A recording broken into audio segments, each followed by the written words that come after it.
ओशो ने बहुत खूब कहा है कि सत्य का अपना एक उसूल रहा है, वो दुश्मन पैदा करने में माहिर रहा है। मंथन में आज जो मेरी मेहमान है ना, वो भी कुछ ऐसी ही हैं, बिल्कुल सत्यवादी हैं, जो कहती हैं बिल्कुल बेबाकी से कहती हैं। तो आप समझ ही गए होंगे कि उनके दोस्त कितने होंगे और दुश्मन कितने ज़्यादा होंगे। आज मेरे साथ हैं मृणाली दीक्षित, जो कि एक कवयित्री हैं, बहुत अच्छी कविताएं लिखती हैं, बहुत बेबाकी से लिखती हैं। और उनकी कविताओं को अगर आप एक बार सुन लेंगे तो आप उस पूरी कहानी को समझ जाएंगे जो वो बताना चाहती हैं। वो एक सोशल रिफॉर्मर हैं, वो महिलाओं के उत्थान के लिए बहुत कार्य कर रही हैं, उनके एजुकेशन के लिए काम कर रही हैं। इसके साथ ही वो ब्रांड एम्बेसडर हैं लखनऊ अंडर Y20 की। वो गेस्ट स्पीकर रह चुकी हैं ट्राइबल यूथ एक्सचेंज प्रोग्राम की। वो NSS और NYKS में वॉलंटियर के तौर पे बहुत ज़्यादा काम कर चुकी हैं। मैं उनकी बेबाकी से ही बहुत ज़्यादा इम्प्रेस हुई हूँ। तभी मैंने उनका एक प्रोग्राम देखा था इंस्टाग्राम पे, उन्होंने एक वक्तव्य दिया था और उस वक्तव्य ने मुझे बिल्कुल झकझोर कर रख दिया। मुझे लगा कि ऐसे व्यक्तित्व से बात करनी चाहिए जो कि युवा हैं, एनर्जेटिक हैं और लोगों को किस तरह से जगाना है उस हुनर में बहुत हुनरमंद हैं। इस कला को चूंकि वो जानती हैं, उन्होंने इसीलिए उत्तर प्रदेश को 2 बार पार्लियामेंट में रिप्रेजेंट किया है। वो साइकोलॉजी की स्टूडेंट चुकी हैं, तो इसलिए वो लोगों को बहुत सुंदर तरीके से पढ़ लेती हैं। आकाशवाणी में जो युवाणी एक प्रोग्राम आता है, उस पैनल में वो जुड़ी हुई हैं, उसके लिए वो काम करती हैं, प्रोग्राम्स प्रेजेंट करती हैं। तो उनकी वाणी पर उनकी पकड़ बहुत अच्छी है। तो उस पकड़ के माध्यम से वो आज आप लोगों को भी जगाने का प्रयास करेंगी और इसलिए मैं उनको एक रिक्वेस्ट भेजने वाली हूँ और उनसे हम बातें करने वाले हैं। आपके मन में कोई सवाल होगा तो जरूर पूछिएगा। मृणाली जी, सबसे पहले तो कॉन्ग्रेचुलेशंस कि आप इस तरह से काम कर रही हैं, लोगों को जगाने का काम कर रही हैं, जो कि बहुत कम लोग कर पाते हैं। मृणाली, तो ये जो आपने जन जागरण का काम शुरू किया है, इसकी शुरुआत Yes. हुई कैसे? क्योंकि अभी तो आप खुद छोटी हैं, अभी तो खुद आपको प्रोटेक्शन की जरूरत है। आप महिलाओं के प्रोटेक्शन पर कैसे काम कर पा रही हैं? Ma'am, first of all, I'm very thankful that you have been asking me this question, and I'm so profound and privileged कि आप मुझे मिली and I got chance. Thank you so much. Apart from that, ma'am, school time से ही I initiated and started this. अच्छा, And eventually platforms मिलते गए और आगे बढ़ते गए थोड़ा थोड़ा करके।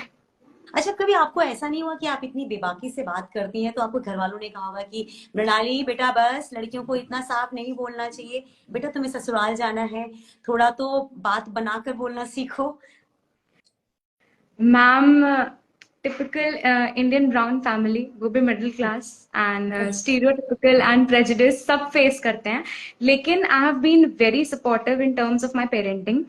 मतलब even मेरी छोटे पे बहुत ज्यादा बोलने की आदत थी, तो my relatives used to say कि बहुत ज्यादा नहीं बोलती है, but my mother was so confident and reluctant. She was like कि नहीं, ऐसा नहीं है. She always supported me without any doubt.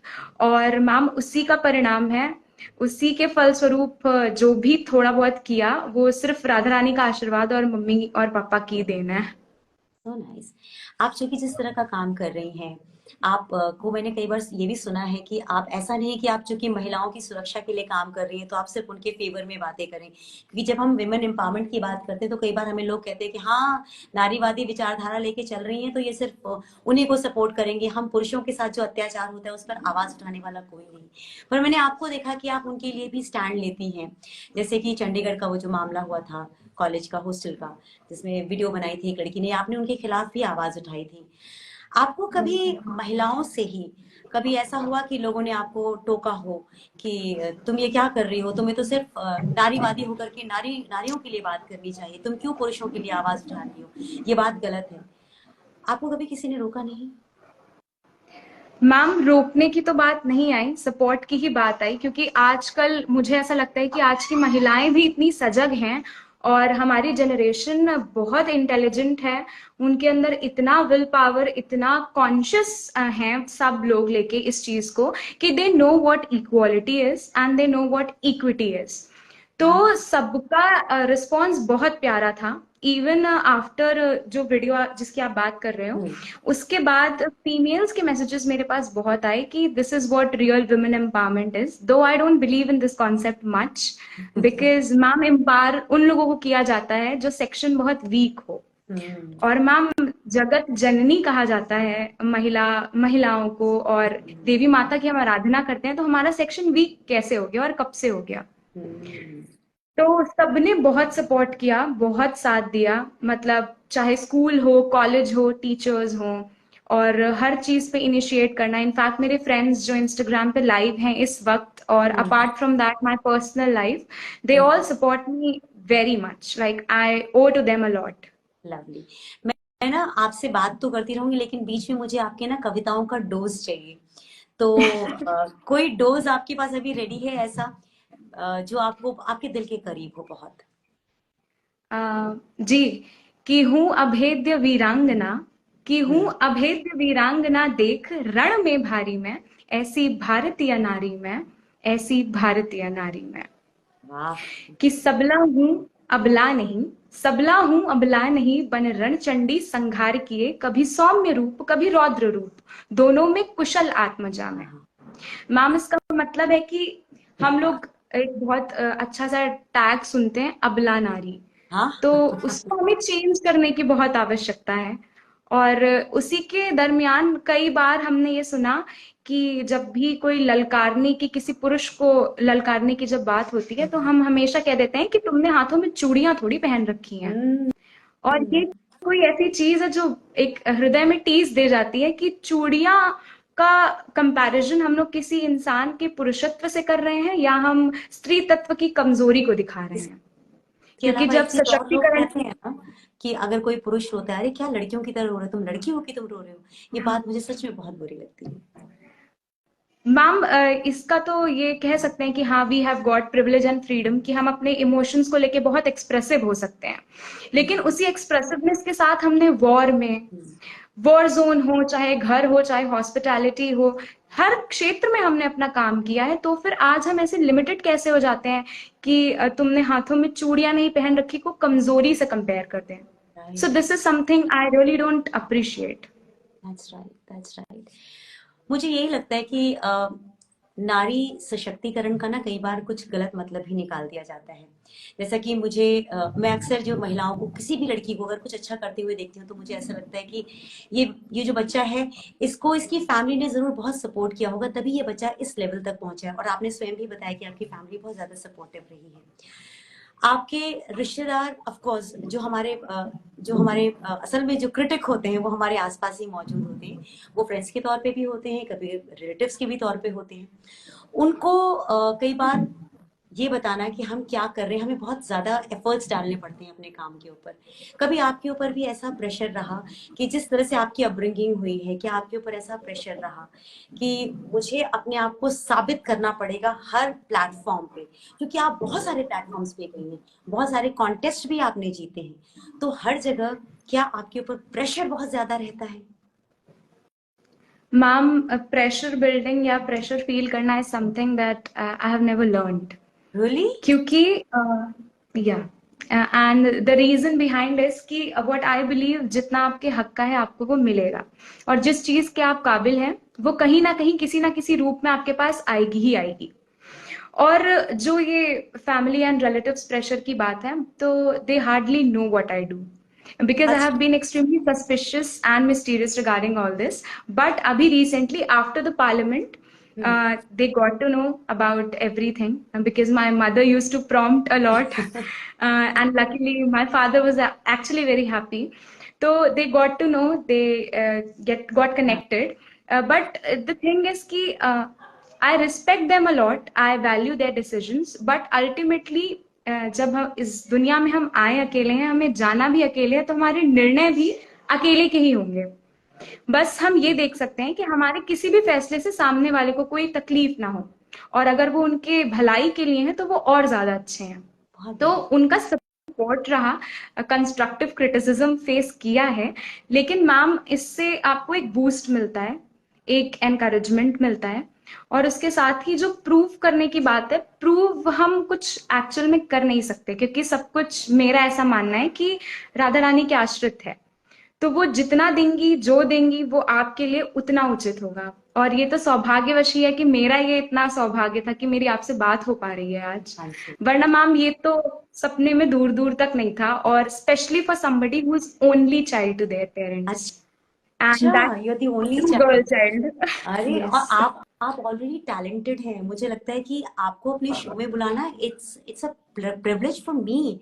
मुझे इससे कहना चाहिए कि मेरा सौभाग्य है कि मैं एक ऐसे बच्चे को आमंत्रित कर रही हूँ जिसने कि बहुत कम उम्र में दुनिया को सीख देना शुरू कर दिया है, और जो इतनी बड़ी बड़ी बातें करता है और उसको आत्मसात करता है, अपने जीवन में लागू भी करता है। क्योंकि बड़ी बातें करना एक बात होती है, लेकिन उसके साथ जीवन को जीना एक दूसरी बात होती है, और आप वो दोनों चीजें कर रही हैं। अच्छा, एक बात बताइए, आपका आइडल कौन रहा है? किसकी तरह आप बनना चाहती रही हैं हमेशा से? मैम ये एक ऐसा क्वेश्चन है जो जिसका जवाब आज तक हमें खुद नहीं मिला। क्योंकि what I believe every individual, hmm. हर इंसान में, एक तो मेरा एक नजरिया है कि हमने ये कहावत हमेशा सुनी है कि no one is perfect, hmm. But what I believe कि every one is perfect in their own way. और उसका सबसे बेस्ट रोल कॉल है कि मैम हम हर इंसान से कुछ ना कुछ जरूरत के अनुसार सीख सकते हैं। राइट। और इसीलिए जैसे if I talk about bravery तो वो मुझे रानी लक्ष्मीबाई से मिलती है। इफ आई टॉक अबाउट समर्पण तो वो नंगेली से मिलता है। इफ आई टॉक अबाउट आत्मसम्मान तो वो रानी पद्मिनी से मिलता है। और इसी तरीके से हमारे आसपास ही ऐसे लोग हैं जिनसे हम बहुत कुछ सीख सकते हैं, जैसे सौम्यता। आज अमेजिंग। आपसे बात करने के बाद आपकी सौम्यता मुझे चाहिए, ओ माय और इसीलिए सौम्यता के नजरिए में आप मेरी आइडल हो गई ओ हैं। My God, thank you. मैं आपको अपना आइडल कह रही हूँ, आप मुझे अपना आइडल कह रही हैं, क्या बात है।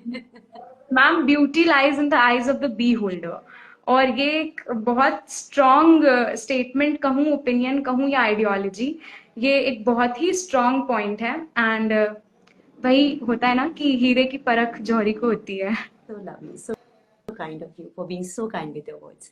अच्छा, एक बात बताइए मृणाली, हम विमेन एम्पावरमेंट की बात करते हैं, है ना? बहुत सारी मैंने इसमें लेक्चर्स सुने हैं। लड़कियों को बहुत ज़्यादा इसके ऊपर अलग तरीके से एक्ट करते हुए देखा है। जैसे लड़कियां ये कहती हैं कि विमेन एम्पावरमेंट मतलब अगर हमें लड़कों से कंधे से कंधा मिला करके चलना है, तो हमारे पास अपनी आज़ादी हर चीज़ की होनी चाहिए।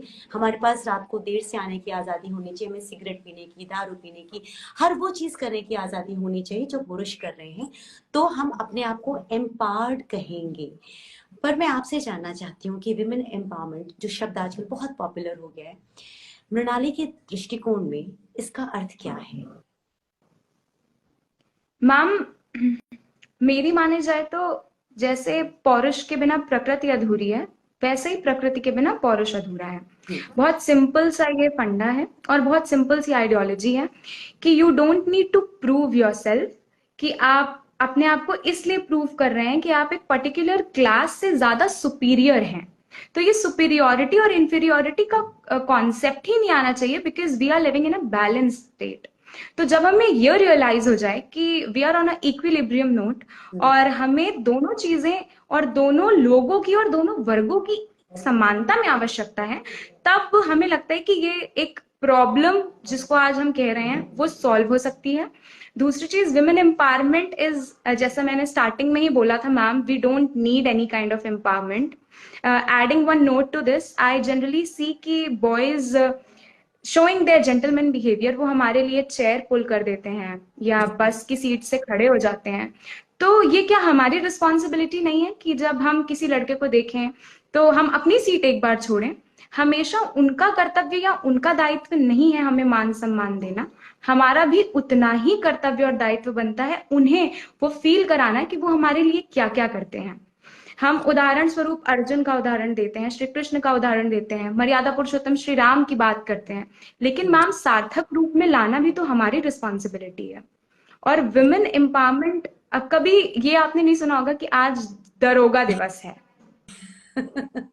क्योंकि वो एक ऐसी चीज है ना, हमारे माइंड में ऐसे सेट हो चुका है कि this is something very powerful and we don't need to bring it in light, and we don't need to highlight this. और जो चीज हम समझते हैं कि डाउनग्रेडेड है या we need some kind of special privileges, तो हम उसे फ्लक्चुएट कर देते हैं अपनी कन्वीनियंस के हिसाब से। तो we don't need any kind of fluctuations. और जिस दिन हर स्त्री, हर नारी, हर महिला हर बेटी को ये एहसास हो जाएगा कि we don't need any special privileges, all we need is equity. उस दिन मैम ये विमेन एम्पावरमेंट का कॉन्सेप्ट मैन एम्पावरमेंट के साथ मर्ज होके यूथ एम्पावरमेंट की तरफ बढ़ेगा। बहुत बेहतर आपने कहा, बहुत सुंदर तरीके से समझाया। अच्छा, आपने मेन एम्पावरमेंट का नाम लिया ना, मुझे आजकल लग रहा है कि शायद मेन को अब इस शब्द की जल्दी ही जरूरत पड़ने वाली है, क्योंकि कुछ एक ऐसे बिल्स आए हुए हैं जिन बिल्स का दुरुपयोग भी हो जाता है। जब हम महिला सुरक्षा बिल की बात करते हैं, जब उनके लिए कुछ कानून बनाए जाते हैं, तो उसकी आड़ में कई बार कुछ चीजें ऐसी हो जाती हैं जिनको सुनकर बहुत दुख भी होता है। और इस चक्कर में मुझे कई बार लगता है जो लड़कियां वास्तव में इस बिल का इस्तेमाल करने की हकदार हैं, वो उस हक से वंचित हो जाती हैं, या उनको भी शक की नजर से देखा जाने लगता है। आपका इसमें क्या नजरिया है? मैम मेरे हिसाब से हमारी अलग अलग स्टेजेस हैं, हम्म। और जिसको जिस चीज की सबसे ज्यादा जरूरत होती है उसको शायद सबसे आखिरी में मिलती है, और ये निर्धारित है।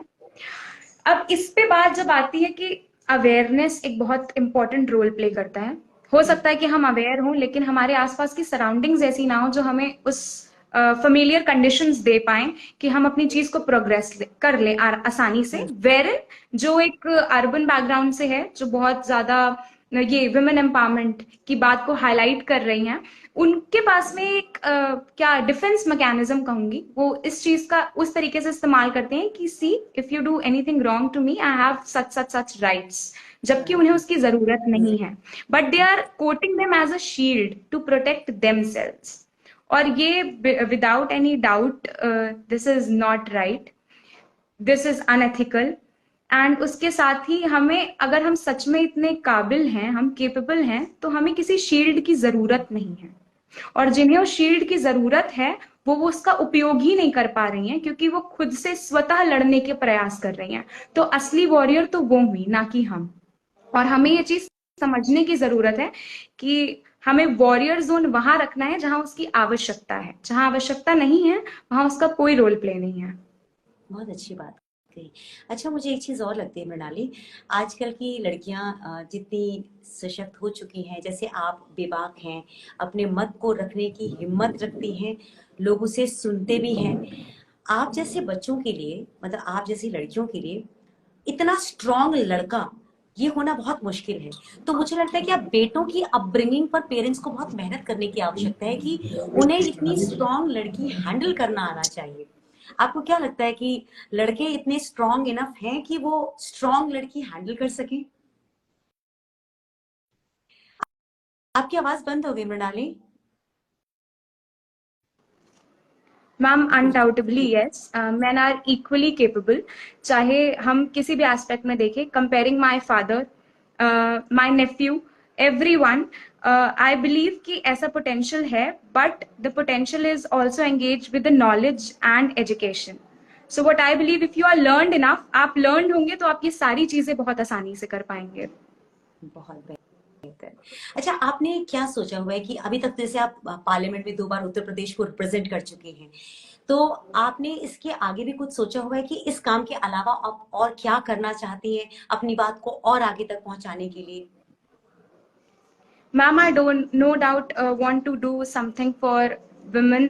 स्पेशल प्रिविलेजेस की तो बात नहीं करूंगी, बट इक्वालिटी और इक्विटी की बात जरूर करूंगी कि जब जिसको वास्तविक में सहायता की आवश्यकता है उस तक सहायता पहुंचे, फिर चाहे वो एनजीओज के थ्रू हो, फिर चाहे वो जो यूथ हैं उनके थ्रू हो, चाहे वो कॉमन कलेक्टिव गोल को एसोसिएट करके हो। तो उसके लिए जब जब मेरी जरूरत पड़ेगी, I need to voice in up, I always be there, even though I have been working in terms of cyber crime and security as well. So I have seen girls who are actually deprived of the sources, and वो literally fight कर रही होती हैं कि उनकी कोई बात सुने, और सुनने के साथ साथ हमें उसको कॉम्प्रिहेंड करके एक्शन में लाना बहुत इंपॉर्टेंट है।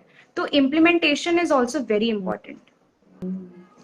आपने चूंकि साइबर क्राइम की बात की तो मुझे ऐसा लगा कि सोशल मीडिया जो है वो आजकल लड़कियों के लिए और बच्चों के लिए एक बहुत हेल्पफुल अगर है, तो दूसरी तरफ वो बहुत खौफ का विषय भी बनता जा रहा है, क्योंकि कई बार बच्चे और लड़कियां जो है खास तौर पर वो बहुत ज्यादा ट्रॉल होती हैं, बुली होती हैं, और उनको बहुत हैरेस किया जाता है, वर्बल सेक्सुअल कमेंट्स दे करके उनको डिमीन किया जाता है।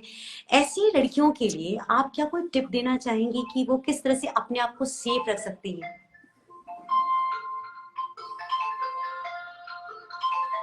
आपकी आवाज फिर से बंद हो गई, आपकी आवाज बंद हो गई है।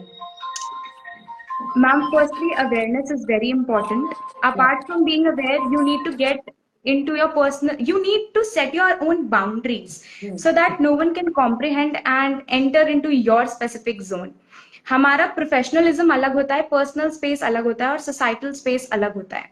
तो जिस दिन हमें ये बाइफरकेट करना आ जाएगा उस दिन चीजें हमारे लिए बहुत आसान हो जाएंगी, और जो चीजें हमें बहुत कॉम्प्लेक्स लगती हैं वो हमें और ईज आउट हो जाएंगी, और हमें ये पता होगा कि हमें किस समय किस तरीके से कहाँ पे अपनी बात किस लहजे से प्रेजेंट करनी है।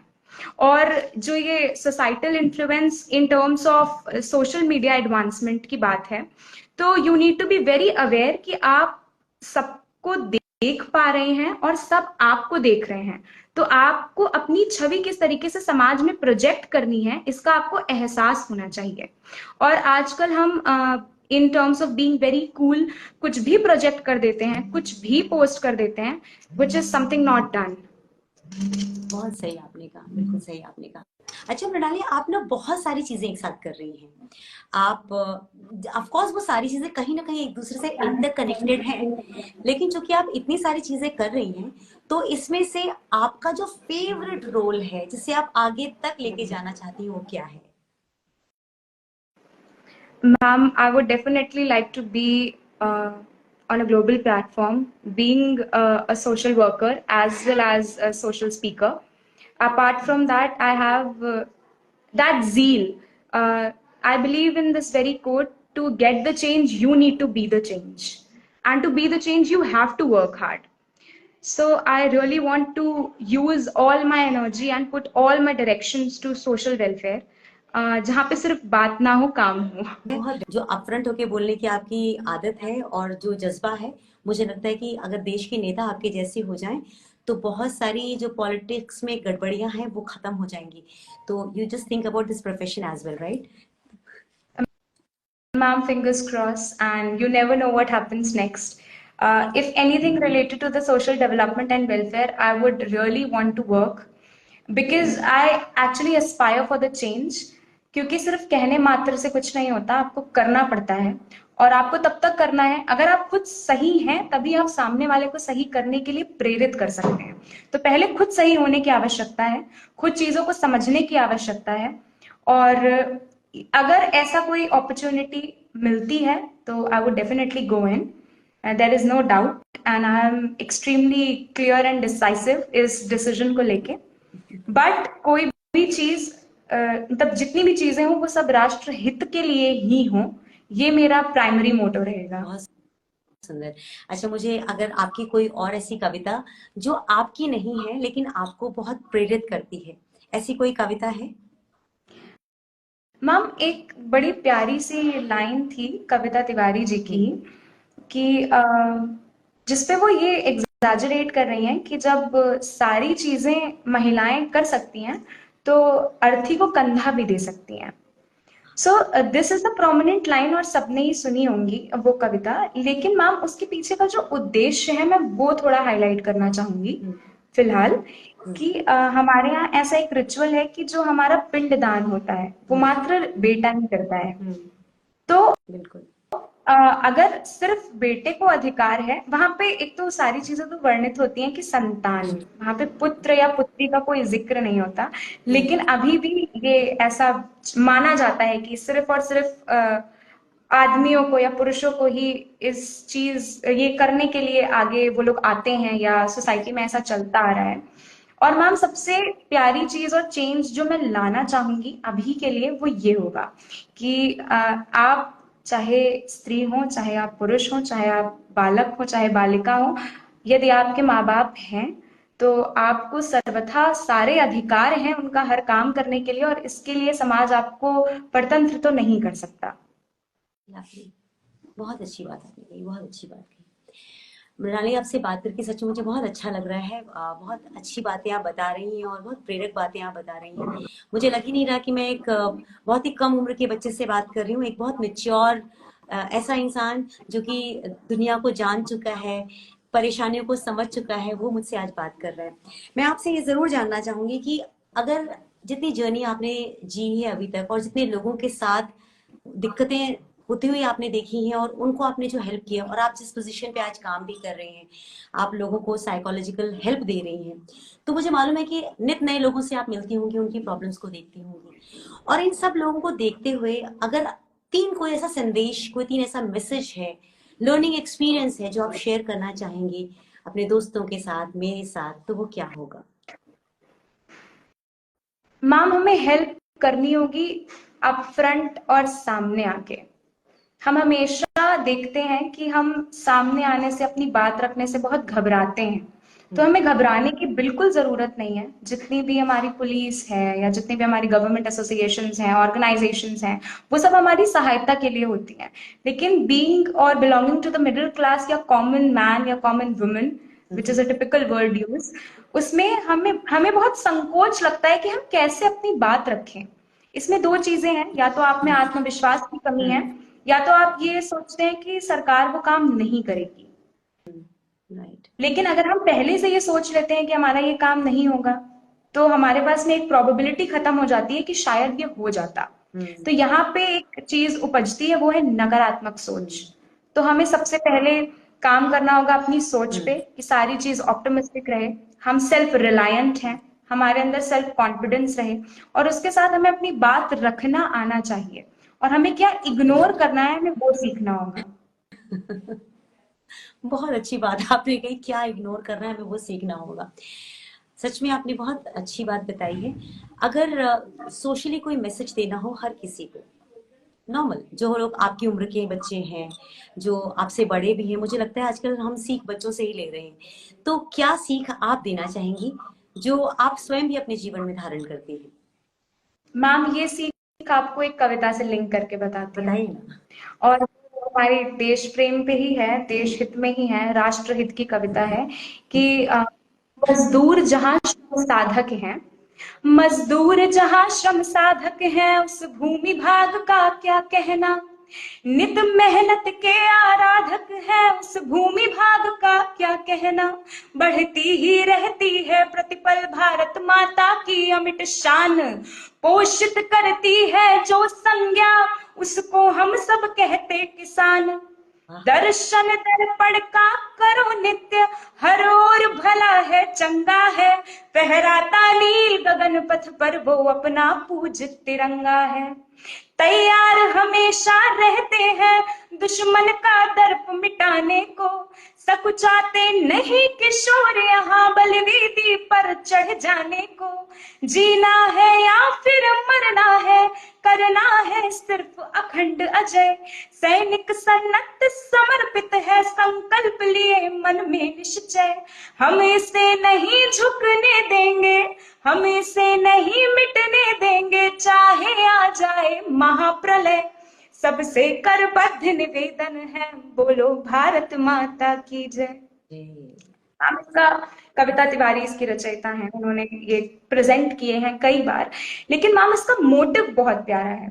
इसका मोटिव मात्र शब्दावली का खेल नहीं, या फिर एक सुनने को जो मधुर लगे वो नहीं, इसके मीनिंग बहुत गहरे हैं, जिनमें उन्होंने हमारे जो समाज के ऐसे वर्ग हैं जो हमारे लिए ना जाने कितना काम करते हैं, लेकिन फिर भी हम उनको लेके अनग्रेटफुल और अनथैंकफुल हो जाते हैं, उन सबको एक साथ उन्होंने एक कतार में बांध के देश हित, राष्ट्र हित और समाज को संचालित करने की श्रेणी में बांधा है, जो अद्वितीय और प्रशंसनीय है। जिससे सबसे बड़ी सीख हमें ये मिलती है कि राष्ट्र सर्वोपरि है, राष्ट्र के बाद सब कुछ है। और ये सीख, ये समझ हर व्यक्ति को होनी चाहिए, इररिस्पेक्टिव ऑफ द फैक्ट कि आप किस क्लास, किस कास्ट, किस जनरेशन, किस क्रीड, किस बिलोंगिंगनेस को आप बिलोंग करते हो। आपको ये समझ होनी चाहिए कि राष्ट्र है तो सब कुछ है, जिससे पहला पॉइंट है देश प्रेम। दूसरा, हर उस सेक्शन, हर उस वर्ग को हमें एक्नॉलेज करना होगा, हमें उन्हें एम्पावर फील करवाना होगा जिनको ऐसा लगता है कि हम किसी ना किसी मामले में कहीं ना कहीं बहुत डिफिडेंट हैं, क्योंकि ये हमारी सोशल और कलेक्टिव रिस्पॉन्सिबिलिटी है। अगर हम कहते हैं कि we live in a social union democratic republic India, तो हमें ये हाईलाइट करना होगा कि हर एक वर्ग, कोई भी कभी ये ना फील करे कि हम यहाँ पे कमजोर हैं, क्योंकि हम ही तो एक दूसरे की ताकत हैं। हमें आवश्यकता है एक दूसरे का सहारा बनने की। हमें आवश्यकता है उन लोगों को अपलिफ्ट करने की जिनको उनकी वास्तविक नीड है। हमें आज समय को देखते हुए आवश्यकता है हर एक दूसरे इंसान की निस्वार्थ भाव से मदद करने की। आजकल जब भी हमारी कोई हेल्प करता है तो हम उसका हिडन बैक मोटिव ढूंढने लगते हैं कि कोई ना कोई काम जरूर होगा। ये तो बिल्कुल एक ठीक। नेगेटिव इन्फ्लुएंस आ गया। तो इसको चेंज करने की जरूरत है कि हमारे इतने समाज सुधारक रहे हैं जिन्होंने निस्वार्थ भावना से हमेशा निरंतर काम किया है, उनसे प्रेरणा लेकर आगे बढ़ने की जरूरत है। और देश मात्र आप या हम नहीं चलाते, हम सब चलाते हैं, और हम सब में सिर्फ एक ही अंश है, परमात्मा का। तो सबसे ज्यादा उनको ग्रेटफुल रहना हर चीज को लेके।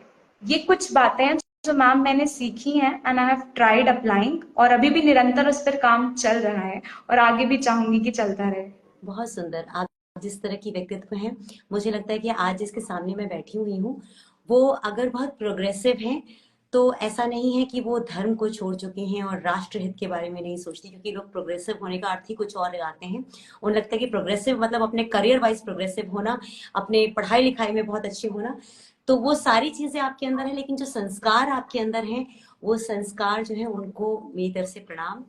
And thank you so much कि आप इस तरह से, आपकी अपब्रिंगिंग सच में बहुत खूबसूरत हुई है। और मुझे उम्मीद है जब आपकी अपब्रिंगिंग ऐसी हुई तो आने वाले समय में आप लोगों को इसी तरह की चीजें, इसी तरह के संस्कार जो है आगे जरूर बढ़ाती रहेंगी। हृदय से आपके माता पिता का भी आभार। और thank you so much for sparing your time, जबकि आप काम कर रही हैं, काम के बीच में आपने समय निकाला। Thank you very much Mrinali.